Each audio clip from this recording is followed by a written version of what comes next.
주 예수의 은혜와 평강이 있을지어다. 오늘 말씀은 사실 선교하고는 방향이 다른 겁니다. 그래서 예배위원은 교황에 이제 예배위원 할 수 있도록 계획을 했기 때문에 그대로 예배 순서자는 맡겼고, 설교의 주제는 한번 따라서 할까요? 엘리야의 고통의 원인. 여러분, 엘리야가 어떤 사람입니까? 엘리야는 아합 왕 앞에서, 그러니까 지금부터 3000년까지는 안 되지만 한 2900년 전쯤이에요. 엘리야는 그 아합이라고 하는 그 당 시대에 정말 악하고 강한 왕이었어요. 근데 그 앞에서 그들의 죄 때문에 하나님이 이 땅에 가뭄을 내릴 것이다, 가뭄을 선포한 사람입니다. 그 가뭄을 선포했으면 얼마나 영웅적인 인물인지 아시겠죠? 그런데 이 아합 왕에게 가뭄을 선포한 엘리야의 삶은 또 그렇지도 않아요. 결국 피해 다니면서 까마귀가 물어다 준 음식으로 생명을 부지하고 그렇게 산 거예요. 하나님의 명령을 따라 사는 사람은 이처럼 아합 왕 앞에서 가뭄을 선포할 정도의 담대함도 있지만, 내게 주어진 열악하고 힘든 상황마저도 받아들이는 이제 그런 자세도 있는 겁니다. 그걸로 끝난 게 아니라 우리가 엘리야 하면 너무나도 잘 알고 있는 사건이 하나 있죠. 우리가 이스라엘을 다니러 가면은 반드시 빼지 않고 들르는 곳이 몇 군데 있는데, 그 중에 한 군데가 바로 갈멜산입니다.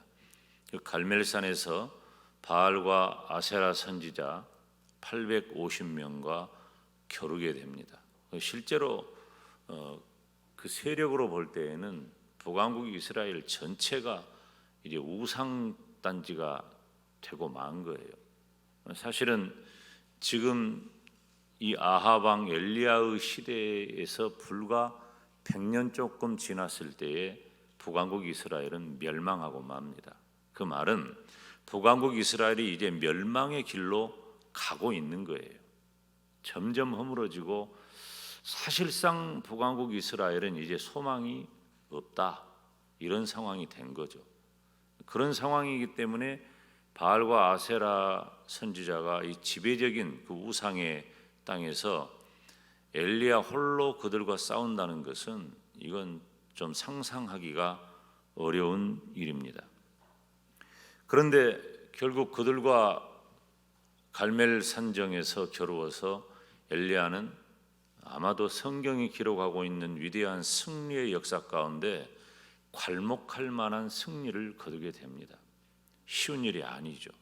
하나님의 은혜인 줄로 믿습니다. 저와 여러분에게도 우리가 상상 못할 엘리야의 승리와 같은 그런 승리가 다 주어지기를 주님의 이름으로 축원합니다. 그러니까 우리가 생각하는 엘리야는 이처럼 멋지고 대단하고 용기 있고 승리적인 그런 인물입니다. 그런데 우리가 두 번째 읽은 성경에서 열왕기상 19장 이 말씀을 보면 우리가 알던 엘리야의 모습이 아니에요. 승리적이고 담대하고, 그리고 스스로 가난에 처했어도 부끄러운 줄 모르고 그랬던 용기의 사람, 하나님을 붙잡고 산다면 무엇이든지 다 이룰 법한 겁없는 사람 엘리야의 모습이 아닙니다. 정말로 오늘 본문 보니까 열왕기상 19장에 보면은 이 엘리야는 영적으로도 그렇고 정신적으로도 그렇고 정말 나약해져 있는 것을 볼 수가 있어요. 오늘 본문을 가지고 제가 몇 년 전에 사실 설교를 한 적이 있는데요, 그 엘리야가 이렇게 허물어져가는 그런 모습들을 보면서 이건 내 모습이 아니겠는가, 내 모습이 아니겠는가. 우리는 이 시대의 영웅과도 같은 사람들입니다. 오늘 예배를 드리고 있는 저와 여러분은 지나온 우리의 인생길을 뒤돌아볼 때 우리가 내 힘으로 견딜 수 없는 크고 작은 어려움들을 능히 이겨내고 이 자리에 있는 사람들이에요.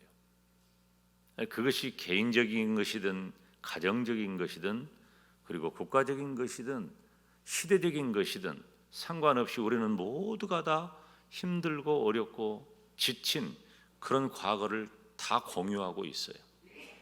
그런데 하나님께서는 저와 여러분을 이 자리에 있게 하신 겁니다. 그런 우리에게도 오늘 본문의 엘리야와 같이 정신적으로 영적으로 공고하고 힘든 참 비틀거리는 시간은 주어진다는 것입니다. 제가 목사로서 때로는 두말할 것도 없이 담임 목사는 늘 그렇게 권면을 하지요. 항상 기뻐하십시오. 범사에 감사하십시오. 쉬지 말고 기도하십시오. 하나님의 말씀을 붙잡으십시오. 이런 권면들을 저는 말씀을 전할 때마다 그런 말씀들로 권면을 하죠. 그리고 개인적인 상담을 할 때도 대부분 그런 주제로 귀결을 해요. 담임 목사를 만나는 수많은 성도들의 고민과 아픔과 갈등은 목사는 무슨 말을 하겠어요? 목사는 할 말 없으면 기도하자는 거예요. 할 말 없으면 기도합시다. 막히면 기도하는 것이고 잘 돼도 기도하는 것이고 목표가 생겨도 기도하는 것이고 우리가 눈물 날 일이 있어도 기도하자는 것이고 좋은 일이 있으면 또 기도하자는 것이고 목사가 하는 말이라고는 맨날 기도하자는 거예요. 그런데 여러분 저도 그런 경험을 했지만 제가 무언가 승승장구하고 내 마음이 평안하고 좋잖아요. 그러면 그런 말이 귀에 쏙쏙 잘 들어온다. 잘 들어와. 역시 그것도 은혜가 또 돼. 근데 내 마음이 무겁고 힘들고 어려운 일이 계속되고 해결되지 않는 문제가 나를 찌를 때는요, 하나도 안 들어오고 그런 말도 짜증스러울 때도 있어요. 이게 정직한 우리들의 모습입니다. 마음에 와 닿지 않는 거예요. 사랑하는 여러분, 하나님께서는 사람의 몸을 입고 이 땅에 오셔서 사람들과 함께 하셨어요. 그분이 바로 예수님이셔요. 그런데 그 예수님께서는 하나님이시지만 사람의 몸을 입고 이 땅에 오셔서 사람들과 함께 하셨고 사람들이 먹고 사는 문제 그리고 다투며 사는 문제 아프며 사는 문제 굶고 사는 문제 이런 모든 문제들을 우리 주님께서 다 아시고 그냥 아는 게 아니라 경험적으로 아시고 그래서 예수님과 동시대에 함께했던 인물들의 삶의 면면을 우리 주님께서는 함께 하신 거예요. 우리 주님께서 복음서 마태복음, 마가복음, 누가복음, 요한복음 말씀을 보면 우리 주님께서 그때 당시 살았던 사람들의 실생활, 삶의 모습을 너무 잘 알고 계시는 거예요. 그리고 그 시대, 그 상황에 꼭 필요한 말씀을 적절하게 권면해 주셔요. 특징이 뭐냐면 예수님께서는 영적인 문제에 본질적 관심이 있으시지만 그 시대를 살아가는 사람들의 육체적인 문제까지도 관심이 있으셨다는 거예요. 교회는 영적인 공동체이지만 육의 문제를 떠날 수는 없어요. 그래서 주의 종이 말씀을 전할 때나 기도를 할 때나 성도들을 위하여 간구하고 또 권면을 할 때에 성도 여러분들의 영적인 면에 대해서 본질적인 관심과 목표를 가지고 있지만 실제적인 삶의 문제에도 상당한 관심을 둔다는 것입니다. 그래서 사람들이 예수님에게 나와 가지고 예수님이 전한 말씀을 듣고 공감하는 이유가 뭐냐면 예수님께서 뜬구름 잡는 얘기가 아니라 실생활에 꼭 필요로 한 것들을 언급하시기 때문에 우리 주님의 말씀이, 그러면서도 천상의 복음을 전하시기 때문에 사람들이 예수님에게 나와 그 예수님을 믿는 엄청난 역사가 겨우 3년 정도에 일어난 겁니다. 이스라엘을 완전히 뒤집어 버린 거죠. 사람들은 이처럼 누구나 다 하나님 앞에 나와 해결해야 할 문제가 있는 겁니다. 오늘 본문에 등장하는 엘리야와 같은 사람도 여러분 구약 성경을 이끄는 몇몇 중요한 코드가 있는데 그 중에 하나가 선지자예요. 선지자의 비중이라고 하는 것은 어마어마합니다. 그래서 왕조 시대가 열리면서부터 선지자의 역할과 비중이 상당해졌어요. 그런데 이 선지자 가운데서도 특별히 성경을 기록한 선지자와 기록하지 않은 선지자가 있어요.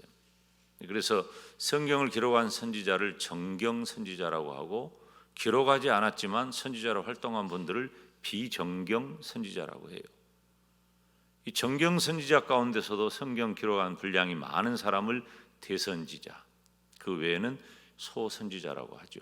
그런데 엘리야는 성경을 기록한 정경 선지자에 속하지도 않았고 대선지자에 속하지도 않았지만 엘리야의 신앙과 사역을 보면 여느 대선지자와 비교해도 크게 손색이 없는 엄청난 역사를 이룬 구약 선지자의 대표라고도 말할 수 있는 하나님의 사람입니다. 능력이 있는 사람이죠. 이런 분에 대한 기대치는 우리가 어느 정도 형성이 되어 있어요. 기대치. 엘리야는 이렇게 살아야 돼. 이 정도는 돼야지 않겠나. 엘리야쯤 되면 이렇게 돼야지 않겠나 하는 생각을 갖고 있는 거예요. 우리들도 다 그러죠. 목사님은 이런 정도, 장로님은 이런 정도, 집사님, 권사님, 선생님, 이런 분들은 이런 정도의 삶을 기대하는 거예요, 사람들이. 그래가지고 여러분, 목사가 상담할 곳이 마땅하지 않습니다.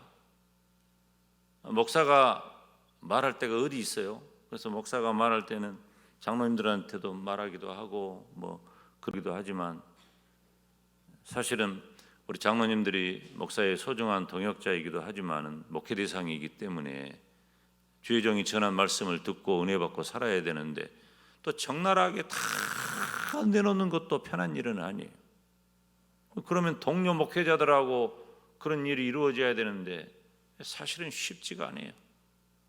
쉽지가 않아요. 내 바닥에 있는 걱정, 근심 내놓을 데가 없어요. 장로님들도 마찬가지예요. 장로님들도 교회 안에, 장로는 수염 달린 사람이잖아요. 교회 안에 어른이고 지도자인데 이런 기대치가 다 사람들에게 있어요. 엘리야가 자기도 모르는 사이에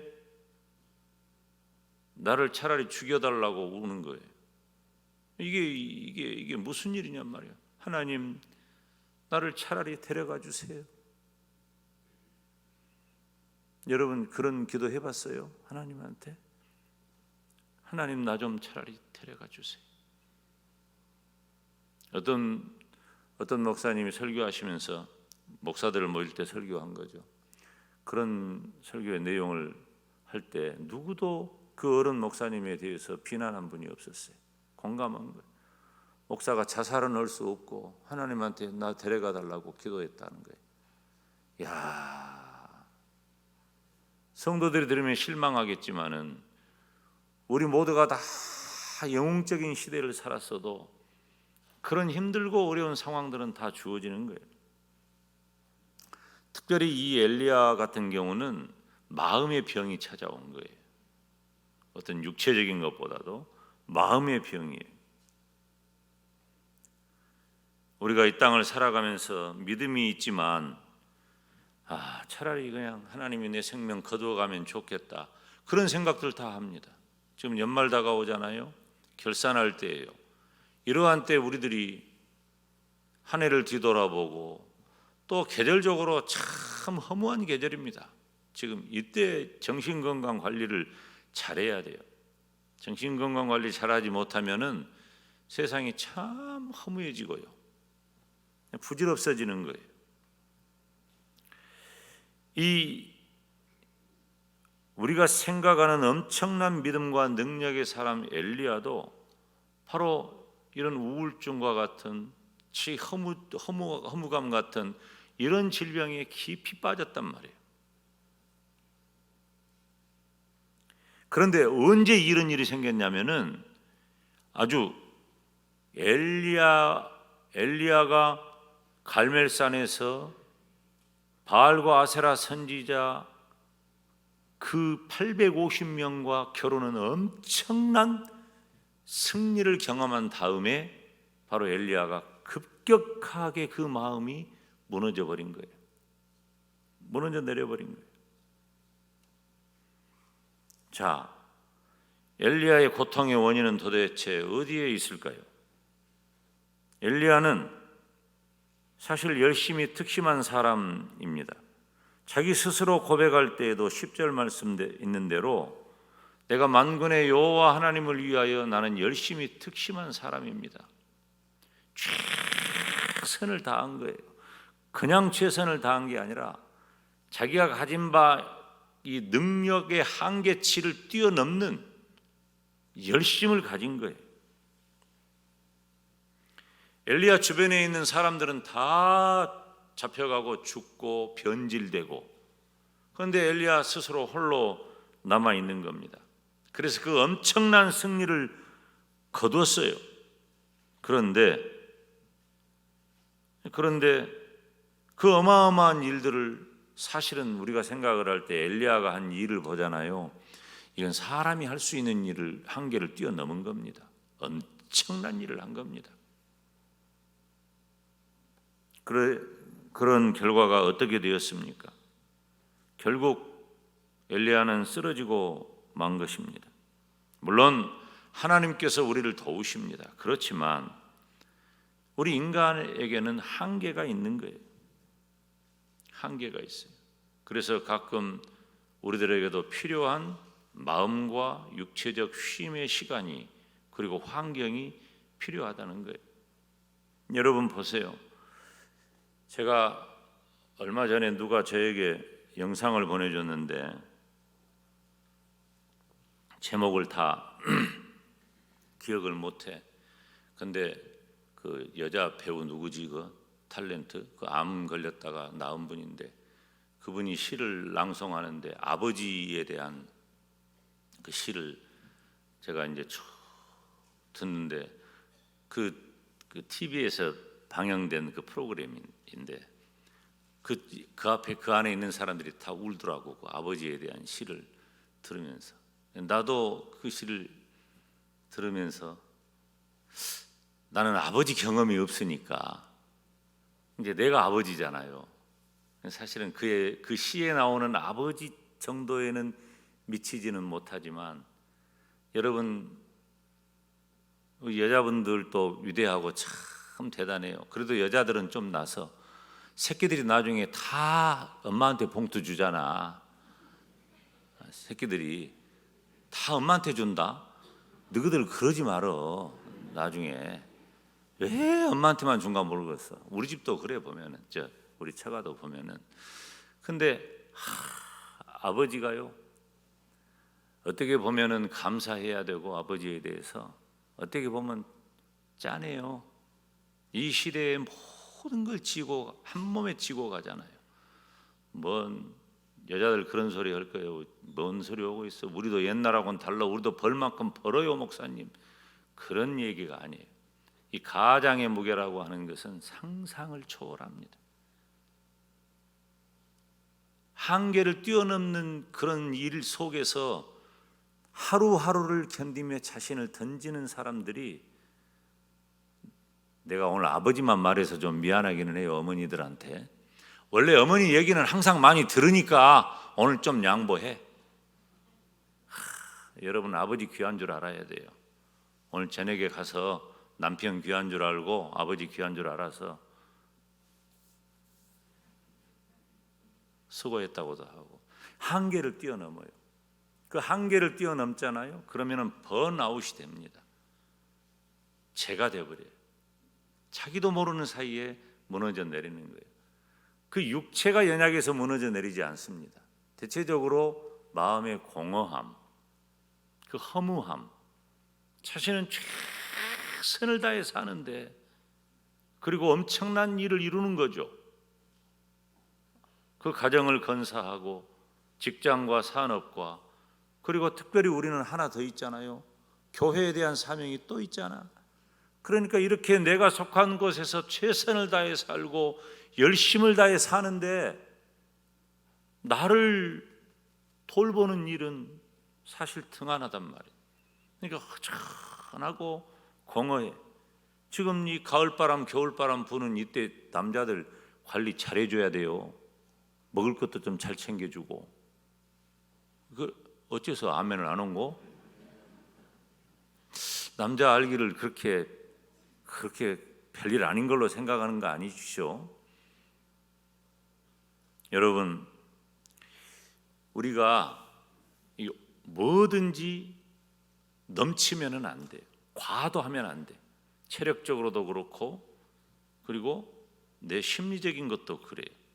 그래서 이 컴퓨터, 저는 참 이 컴퓨터 겨우 이 문서 설교문 작성하는 것 외에는 잘 못해요, 저는. 근데 설교문이 작성을 해가지고 오늘 새벽에도 나는 새벽에 출력을 해놓고 가야 되는데 안 돼. 안 되면 전화하는 거지. 이제 전화해가지고 서 목사님, 오전사님 전화를 하는 거예요. 가끔 우리 이제 서 목사님이 그런 얘기를 할 때가 있어요. 목사님 컴퓨터 하면 다시 껐다가 켜보세요. 그런 얘기를 할 때가 있어요. 근데 이상하게 껐다가 켜면 또 된다. 그게 그러니까 여러분 좀 껐다가 킬 필요도 있어요. 하나님이 우리들에게 주신 그런 어떤 메시지예요. 이런 것들이 엘리야가 한계를 뛰어넘는 그 열심히 특심한 그런 과도한 헌신이 있어서 엄청난 역사를 이루었지만 정작 자신은 그 일 후에 찾아오는 그 우울감, 허무함을 견디지 못했단 말이에요. 감당을 못했단 말이에요. 누가 책임져요? 결국 엘리야는 하나님 앞에서 스스로 책임질 수밖에 없는 거예요. 누가 손잡아 준 것도 아니에요. 엘리야 고통의 원인은 너무 열심히 특심한 것도 있어요. 또 하나는 이 3절에 보니까 저가 이 형편을 보고 일어나 그 생명을 위하여 도망했다. 지금 갈멜산에서 승리를 한 다음에 그 소식이 이세벨에게 전해집니다. 아합과 이세벨에게 전해져요. 근데 이 이세벨이 여자잖아요. 아합의 부인이니까. 이 이세벨이 온갖 북왕국 이스라엘의 우상단지를 다 갖고 들어온 이 못된 여자예요. 아주 나쁜 여자예요. 성경에 아주 나쁜 여자의 대표적인 나쁜 여자가 이세벨이에요. 그러면은 자기를 따르고 자기가 양성한 그 바알과 아세라 선지자가 패배했으면은 보통 사람 같으면은 기가 죽습니다. 근데 얼마나 이 여자가 악하냐면요. 약이 바짝 오르고 덕이 바짝 올라가지고 엘리야를 갖다가 잡아서 죽여야 된다고 엘리야를 당장 잡아들이라고 명령을 한 거예요. 물러서지를 안 해요. 여러분이 악한 사람을 대한다는 거요. 이거 쉽지 않습니다. 악한 사람을 대한다는 게. 저는 참 좀 악하고 그런 사람을 만나면 저도 악합니다마는 못 견딥니다. 마음이 너무 힘들어요. 마음이 너무 힘들어. 그래서 그냥 내가 스펀지처럼 그냥 받아들이고 말지. 말 상대도 하기 싫고. 여러분, 우리가 하나님이 함께 하셔서 잘 이기고 살아갔지만은 어느 한순간에 좌절할 때가 있는 거예요. 세상에 보세요. 바알과 아세라 선지자 850명하고 싸워가지고 우리 찬양대 찬양할 때 그 엘리야의 하나님 찬양할 때 그 찬양만 듣고도 마치 엘리야의 승리가 눈앞에 있는 것처럼 막 보이잖아요. 그 엄청난 승리를 했던 그 엘리야가 세상의 그 악한 여자 말 한마디에 마음이 완전히 무너져 버린 거예요. 여러분, 엘리야를 무너뜨리게 했던 그 이세벨의 말 한마디, 여러분 우리 자신을 무너뜨리게 하는 그 작은 요인 하나가 무엇이 있습니까? 큰 것 때문에 우리가 허물어지지 않아요. 사실은 큰 일을 만나잖아요. 오히려 용기를 갖게 되고 도전의식을 갖게 되고 부딪혀 싸워보자, 그렇게 힘을 내는데 내 옆구리를 차고 들어오는 아주 작은 틈, 내 마음을 건드리는 속상한 그 상황, 이런 것들은 오히려 나를 무너지게 만들 때가 많이 있다 그 말이에요. 오히려 우리들이 이 스트레스를 받는 그런 경우를 보면은 이 스트레스를 해소하지 못하면은, 스트레스를 풀지 못하면은 어느 순간에 다가오는 그 스트레스가 나를 집어삼켜 버려요. 문제가 생기는 겁니다. 그래서 자꾸 피해의식이 이제 사로잡히는 거예요. 엘리야를 보세요. 엘리야가 내가 열심히 특심했는데, 내가 그렇게 최선을 다했는데, 엘리야가 한 말이 무슨 말이에요? 지금 나 혼자 남았단 말이에요. 하나님, 나 혼자 있습니다. 내가 그렇게 열심히 안 살았습니까? 최선을 다했습니다. 그리고 엄청난 역사도 이루었습니다. 그런데 다 내 주변에 있는 사람들 변절해버리고, 하나님 지금 나 혼자입니다. 이게 뭡니까? 차라리 나를 데려가 주세요. 나를 죽여달라고 엘리야가 말하는 거예요. 마음의 고통이 찾아온 것입니다. 우리들이 조심해야 할 것, 첫 번째, 우리가 한계를 뛰어넘는 열심이 엄청난 역사도 이루지만 순간적으로 찾아오는 허무감과 우울감에 사로잡힐 수 있다. 또 하나는 나를 짓누르고 있는 엄청난 그런 스트레스, 그 문제들을 해결하지 못하면 순간적으로 나는, 여러분 보세요, 우리 주변에 얼마나 안타까운 일들이 많습니까? 그 해결 못하는 거예요. 오히려 화내고 오히려 이 퍼부숴버리는 사람들은, 차라리 그 사람들은 정신건강은 괜찮아요. 도덕적으로나 윤리적으로나 인간관계나 이런 것은 틀려먹었어도 오히려 그런 사람들은 더 낫다니까. 그런데 못 풀고 마음에 간직하고, 그래도 장로님들하고 같이 있는 것이 더 나서요. 혼자 있는 것보다 훨씬 나서. 장로님들하고 좀 불편하기는 해도 그래도 장로님들하고 같이 밥 먹고 같이 있는 게 훨씬 좋아요. 혼자 있는 것이 더 안 좋아. 저는 평생 혼자 살아가지고 혼자 있는 것도 이제 지긋지긋해요. 혼자 있으면 안 돼요. 가족들이 왜 식구겠어요? 왜 식구겠어? 밥을 함께 먹으니까 식구인 거예요.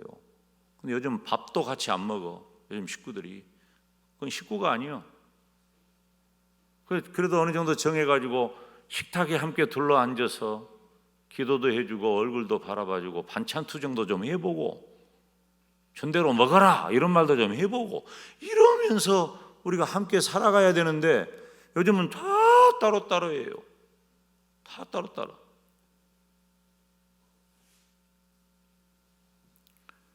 엘리야의 고통의 원인은 자신에게 누적된 그 스트레스를 해결하지 못한 것.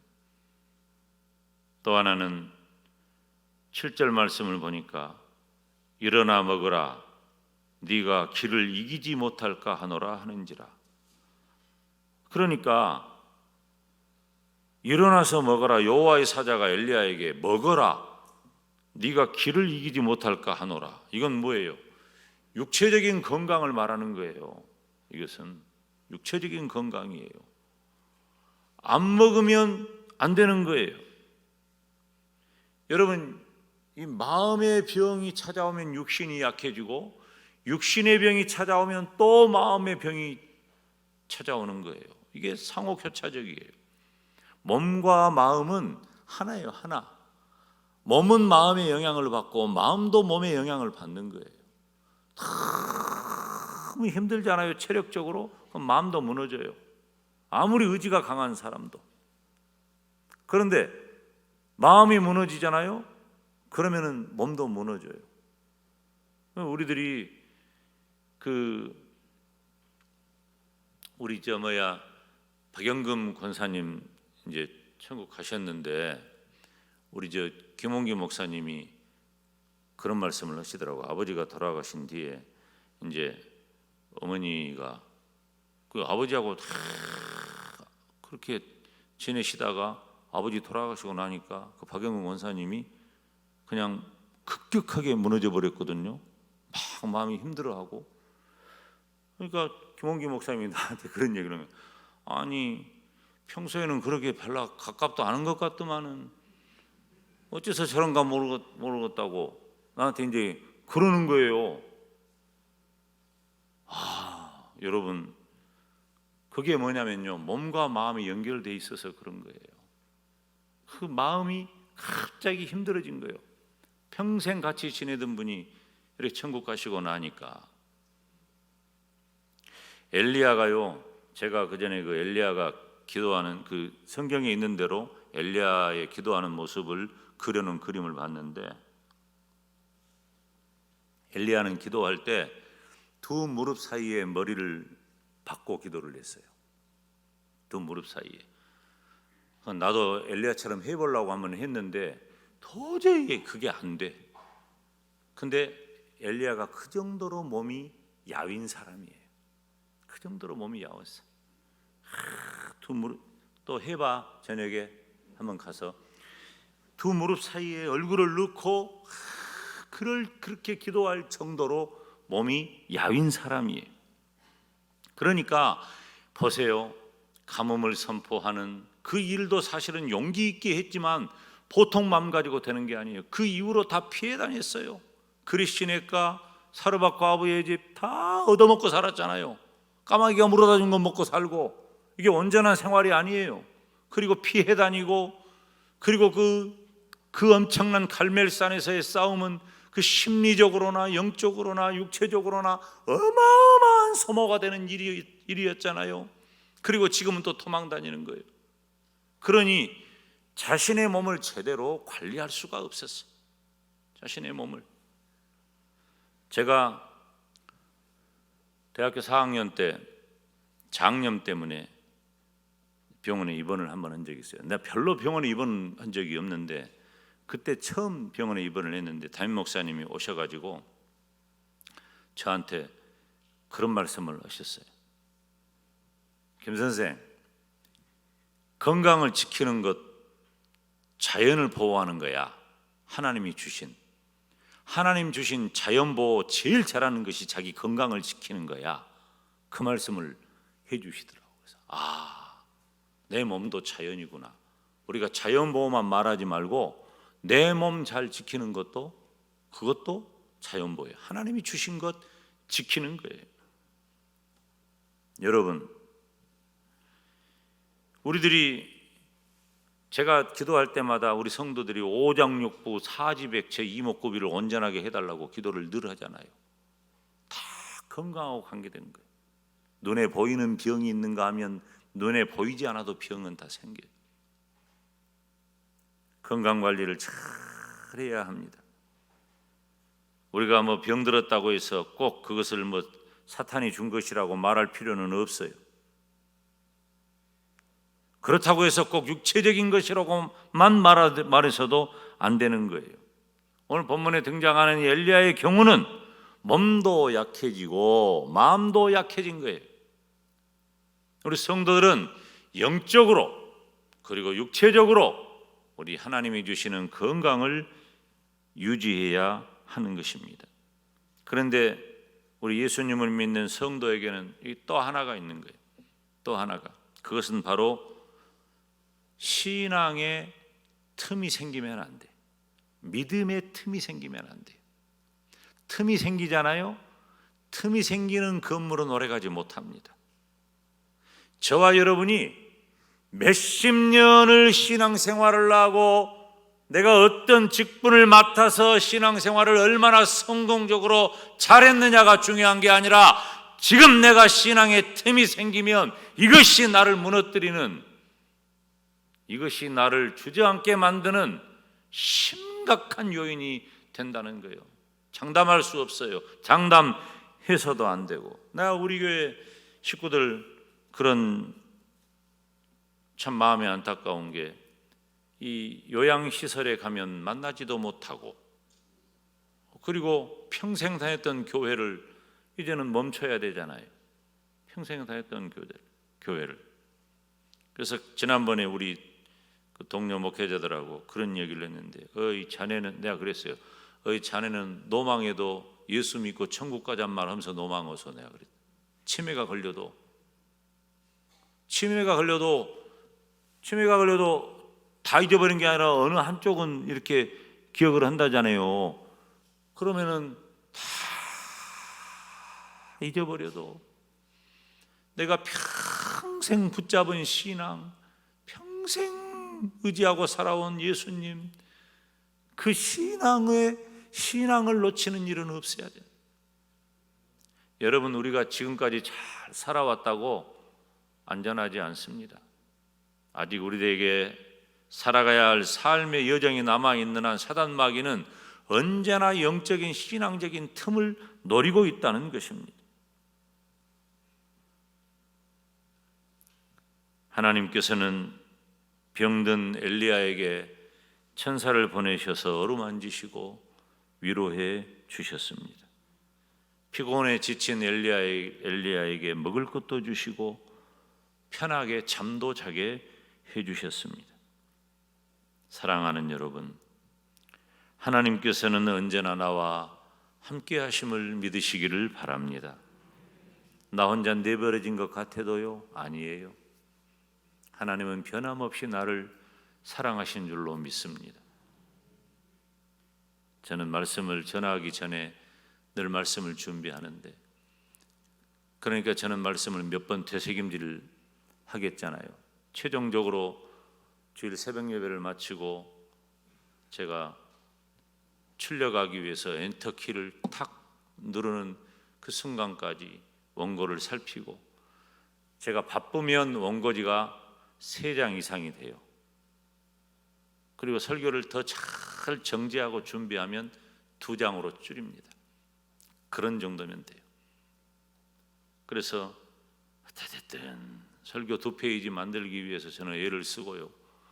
2페이지 만들어서 전할 정도로 제가 설교를 충분하게 익숙하기 위해 애를 쓰고, 그렇게 충분하게 준비를 하면서 저에게 유리한 게 뭐냐면은 그 하나님의 말씀을 반복적으로 계속해서 살피고 또 쪼이고 살핀다는 거예요.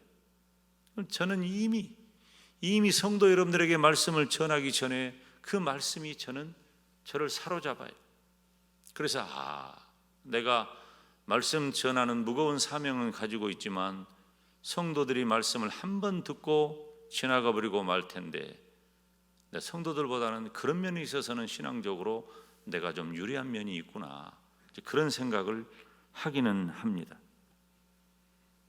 여러분, 우리가 어떤 경우에도 하나님은 나와 함께 하심을 믿으시기를 바랍니다. 나를 버려두지 않으셔요. 엘리야를 고쳐주신 하나님께서 이 시대의 무거운 짐지고 살아가는 저와 여러분도 다 고쳐주시기를 바랍니다.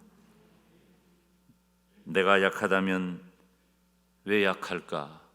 하나님 앞에 지혜를 구하시고, 내가 어찌 되었든지 내가 살아있는 날, 남아있는 날 동안에 영적으로 육적으로 하나님께 영광이 되고 또 하나님께 기쁨이 되는 그런 성도의 삶을 살아가시기를 바랍니다. 엘리야의 모습을 보면서 그 위대한 사람도 무너진 것을 우리들이 살피면서 이 시대에 지금까지 위대한 삶을 살아온 성도 여러분들도 엘리야처럼 허점이 생기고 허무해지고 우울감이 오고 마음이 무너지고 육체도 병들 수 있어요.